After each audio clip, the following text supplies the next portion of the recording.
বাংলাদেশে সুদ আছে না নাই?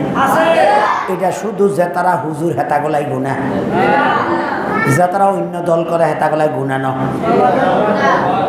এই দেশে সুদ উঠাই দেন, সকলের দরকার আছে না নাই? এদেশে আজ পর্যন্ত স্বাধীনতা হয়েছে 54 বছর। যারা দেশ শাসন করছে বলেন তো, আওয়ামী লীগ বলেন, বিএনপি বলেন, জাতীয় পার্টি বলেন, এরা তো আমাদের মুসলমান ভাই, ঠিক না? সুদ উঠানো এদের দায়িত্ব ছিল কি ছিল না? পর্দা ব্যবস্থা কায়েম করা এদের দায়িত্ব ছিল কি ছিল না? পর্দা করা কি নফল না ফরজ? কিন্তু তারা নিজেরা পর্দা করছে নি, দেশ কায়েম করছে নি, নাকি হেতাগো নেতা নেত্রীরা করছে?